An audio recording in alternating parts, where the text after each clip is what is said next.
প্রতিদিন গ্রামে যে তরকারিগুলো রান্না করা হয় সেটা আমার খুবই ভালো লাগে। আমার আম্মা তারপরে আমার জায়েরা যে তরকারিগুলো রান্না করে এত স্বাদ হয়, খুবই সাধারণ মশলা দিয়ে আর খুবই সাধারণভাবে রান্না করে, কিন্তু স্বাদ হয় অসাধারণ। আজকে আমি বাড়ি থেকে আনা বেগুন আর কচুরমুখী দিয়ে চিংড়ি মাছ দিয়ে রান্না করব, যেটা একদমই আমি সম্পূর্ণ গ্রামীণ স্টাইলে রান্না করব। আর এই তরকারিটা মিমের বাবার ভীষণ পছন্দের। তো হ্যালো এভরিওয়ান, আসসালামু আলাইকুম, কেমন আছেন সবাই? রোজি ফ্যামিলি ব্লগ থেকে নতুন আরেকটি ভিডিও নিয়ে চলে এলাম।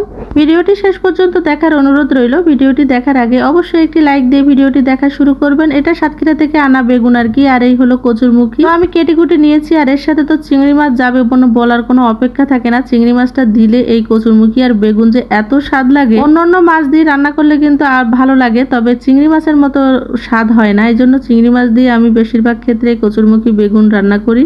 মানে আমি বাড়িতে দেখেছি আমার জায়েরা ঠিক এভাবে রান্না করে, আমার আম্মাও ঠিক এভাবে রান্না করে, এই জন্য আমিও ঠিক এভাবে রান্না করি। কড়াইতে সরিষার তেল ভালো করে গরম হয়ে গেলে এর ভিতরে আমি চিংড়ি মাছগুলো দিয়ে দিয়েছি। চিংড়ি মাছটা একটু ভালো করে ভেজে নেব যাতে এর ফ্লেভারটা আসে। চিংড়ি মাছগুলো কিছুক্ষণ ভাজার পরে এর ভিতরে আমি দিয়ে দিয়েছি আর কি পেঁয়াজ আর রসুন বাটা। রসুনটা একটু বেশি দিয়েছি, রসুনের কোয়া কয়টা একটু বেশি দিয়েছি, আর দুইটা ছোট ছোট পেঁয়াজ দিয়েছি। এটা একটু বেটে নিয়েছি, আদা বাটা করে নিয়েছি। মশলাগুলো দিয়ে একটু ভালো করে কষিয়ে নেব। আর এর ভিতরে দিয়ে দিচ্ছি হলুদের গুঁড়া। লবণটা আমি এখনো দেইনি, তো আমি হলুদটা দিয়ে ভালো করে কষিয়ে নিচ্ছি। তারপরে আমি এর ভিতরে মরিচের গুঁড়া দিয়ে দিব। মরিচের গুঁড়াটা খুব বেশি দিব না, 1 চামচের পরিমাণ 1.5 চামচ পরিমাণ দিয়ে দিচ্ছি। আর কচু জাতীয় জিনিসে একটু ঝাল বেশি হলে ভালো হয় আর কি, চুলকানোর সম্ভাবনা থাকে না। তবে সাতক্ষীরার এই কচুরমুখীগুলোতে একদম চুলকানোর কোনো সম্ভাবনা নেই। মশলাটা আর একটু ভালো কষিয়ে নিয়ে এর ভিতরে আমি কচুরমুখীগুলো দিয়ে দিয়েছি। চিংড়ি মাছের সাথে কচুরমুখী ভালো করে কষিয়ে নেব। এর ভিতরে লবণ দিয়ে দিয়েছি, আর জিরা বাটাটা আমি এখন দেব না, অল্প একটু কাঁচা জিরা বেটে নিয়েছি, এটা আমি একদম শেষে দিব। যেহেতু কচুরমুখী গলতে একটু দেরি হবে, তো চিংড়ি মাছের সাথে কচুরমুখী কিন্তু দিয়ে দিলে গলে যায় খুব তাড়াতাড়ি। তার চিংড়ি মাছটা কিন্তু কচুরমুখীর সাথে ভালো করে কষিয়ে নিয়ে তারপরে একটু গোলে মতো গেলে কিন্তু তারপরে আমি এই যে বেগুনটা দিয়ে দিয়েছি। সাতক্ষীরার বেগুন তো এমনি চুলায় দেওয়ার সঙ্গে সঙ্গে গলে যায়, সেটা বলার অপেক্ষা রাখে না। এটা একেবারে চিংড়ি মাছের সাথে আর এই বেগুন আর কচুরমুখী গলে একদম ক্ষীর হয়ে গিয়েছিল।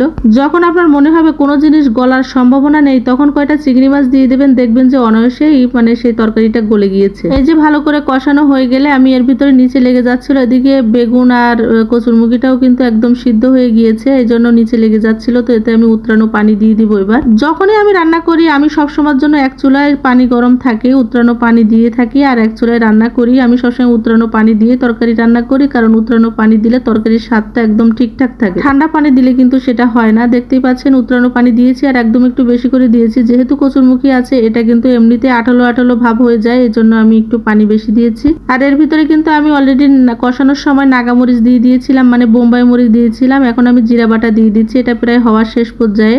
তো বোম্বাই মরিচটা দিলে কিন্তু আলাদা একটা অসাধারণ ফ্লেভার আসে, আর সেটা এর স্বাদটাকে দ্বিগুণ করে দেয়। আর লাস্টে কিছু ধনিয়া পাতা দিয়ে দেবো। এই হলো রান্নাবান্না হয়ে গেল। আর এটা একদমই গ্রামীণ স্টাইলে ঠিক এভাবে রান্না করা। এটা এত পরিমাণে লোভনীয় যেমন, তেমন স্বাদও হয় অসাধারণ। আমি রোজকার রান্না সাধারণত সম্পূর্ণ সবকিছু গ্রামীণ স্টাইলে রান্না করারই চেষ্টা করি। তো ভিডিওটির কোথাও কোনো অংশ ভালো লাগলে লাইক কমেন্ট শেয়ার করে আমার পেজের পাশে থাকবে। রোজি ফ্যামিলি ব্লগ নামে আমার একটা ইউটিউব চ্যানেল আছে, চাইলে ভিজিট করে আসতে পারেন। আজকে এই পর্যন্তই। ভালো থাকবেন, সুস্থ থাকবেন সবাই। আল্লাহ হাফেজ।